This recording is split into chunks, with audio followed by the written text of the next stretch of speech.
in one of the houses that I lived at, there were these creatures that lived in the shower. Only they were too fast that we never got to see them. As soon as you turned on the light, you could just like see these little flashes of something just, and then they were gone, like down the drain. We knew that they would go down the drain, but we had no idea what they were, and they were way too fast to see. So one day, I was determined, like, I'm gonna figure out what these things are. I went in there with my chancla, and I turned on the light, and as soon as I saw something move, I smacked it. And I got it! I was really happy that I got it. On the ground, it wasn't dead. It was not dead. It looked like a tiny crab with super long whiskers.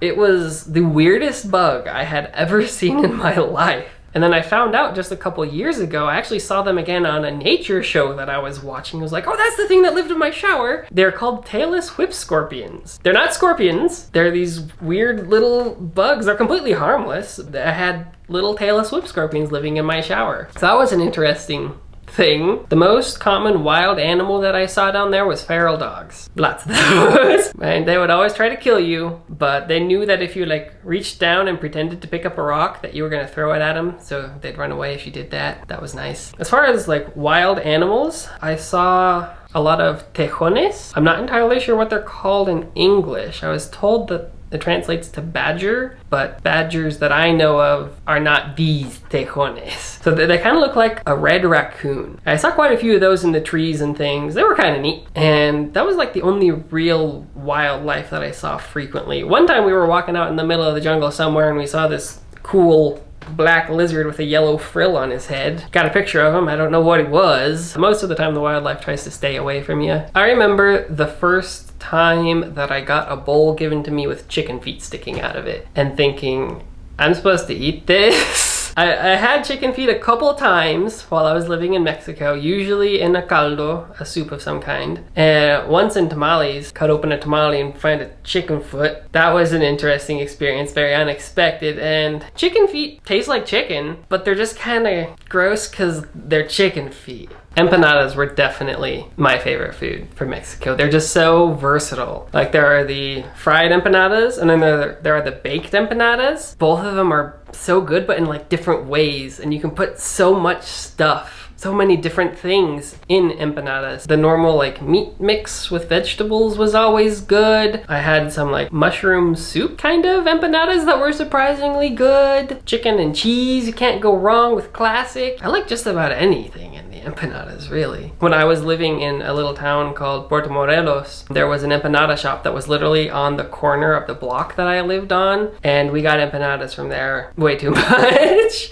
Getting home from work and just call the empanada place. They knew us very well because empanadas were good. I also really like pozole. I thought it was kind of a weird concept at first, like this watery soup that you add stuff to with radish and things just sounded really weird, but it's really good. Red pozole is my favorite. We got a recipe from a lady that I knew and my mom has learned to make pozole and it tastes very authentic. She's done a good job. So I get to have pozole a lot up here now. One last food, mole. It looks like mud and at first tastes like mud. It smells kind of spicy, kind of weird. What I've been told, I don't know if this is true, but I was told that mole in some Native American language means a little bit of everything or something along those lines. I don't know how true that is, that's just what they all told me. Because mole literally has like a little bit of everything. It's made with like graham crackers and chocolate and bananas and chili and like chicken broth and things all in this brown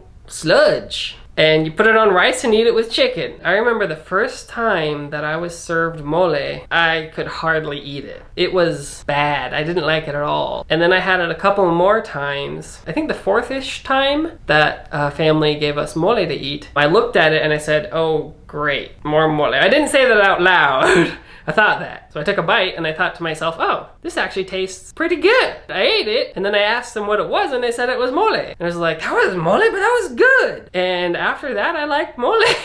I guess it kind of grew on me. I'm not entirely sure what happened, but mole is good now. So I guess the weirdest experiences that I had in Mexico were with the drunk people walking around the streets. They just loved to talk to us and tell us either their life story or all the problems that they were having or how enlightened they thought they were. I remember the first drunk guy that I encountered pointed to a tree and said, "You see that tree over there? I'm gonna chop down that tree with the power of God." And he goes over to it and like starts doing karate moves and making like karate noises to try and chop down the tree with the power of God, and nothing happened. It was still there, and after a while I guess he gave up and he turned back to us and he said, "Tomorrow that tree's gonna be chopped down." And it wasn't. It was always there. The other cool experiences that I had down there was just being out in the jungle, I guess. I lived in quite a few places that were kind of out in the middle of nowhere. And sometimes you just be walking down a street and it's just jungle on both sides of you for miles and miles and miles. And that was kind of creepy, but also kind of cool at the same time. Because I'd never been that, I guess, secluded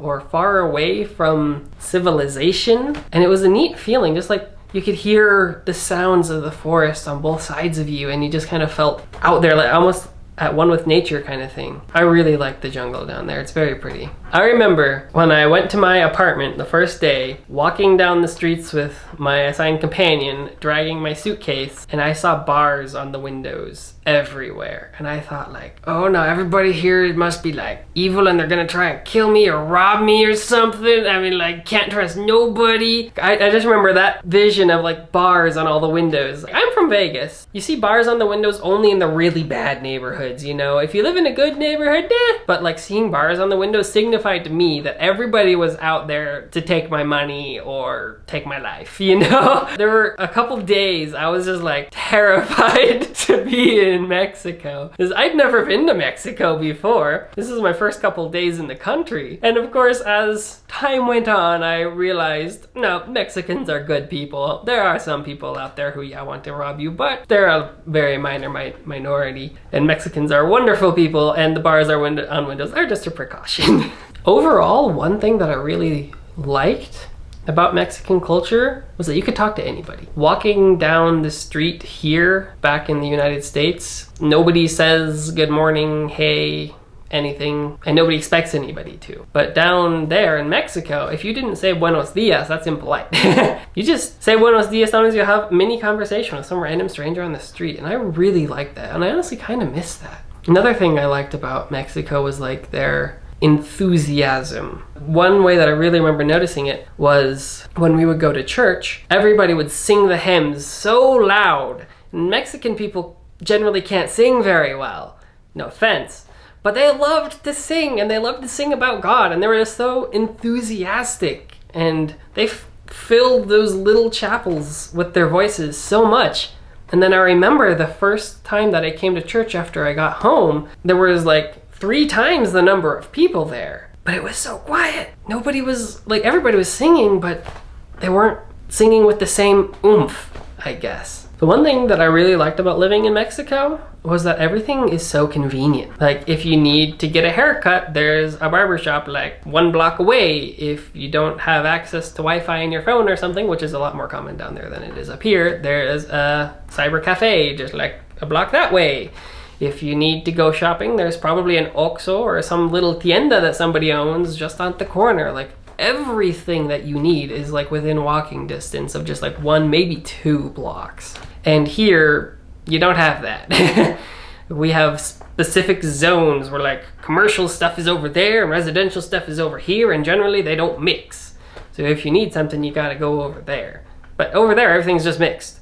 There's no commercial/residential. It's all just, you put your store where you live usually, and consequently it's really easy to get anything that you need. I really like that. Another major thing, this is more Cancun specific, the humidity down there. It's way too humid down there. I don't like humidity. I like the heat, but I don't like humid heat. It took a bit to adapt to always being wet while I lived down there. That was maybe not a shock, but it was tough. Like, I remember the first time, like I think it was that night when I got there and I went to write something in my notepad and I like pushed the pen on the paper and I could like feel that the paper was damp from the humidity. And I was just like, whoa, this is weird. Like paper even just feels different because it's too humid. That was weird. Here in the United States, I either ride my bikes everywhere, walk everywhere, or drive everywhere. My transportation is very much me focused. I take myself wherever I want to go in one of those 3 ways. In Mexico, I loved their transportation system. It was so much nicer. They've got buses or combis that will take you just about everywhere. And if you want to get somewhere a little faster, or maybe it's a little farther out of the reach, you can take a taxi. That costs a little more, but sometimes you gotta do that. A combi is one of those little vans that they've converted to be kind of like a mini bus. Kind of, they've taken all of the seats out, put a couple seats around the edge, and it usually would cost like 8 pesos, maybe a little less than that, depending on how far the combi went. But I remember combi surfing, where you try to stand in the middle, so you're not sitting down, and then you don't hold on to like any of the bars around the edge, so just trying to stand there and try to stay up without falling over, because man, these combis were crazy. It like flying down the streets, and the streets are bumpy, you know, so it was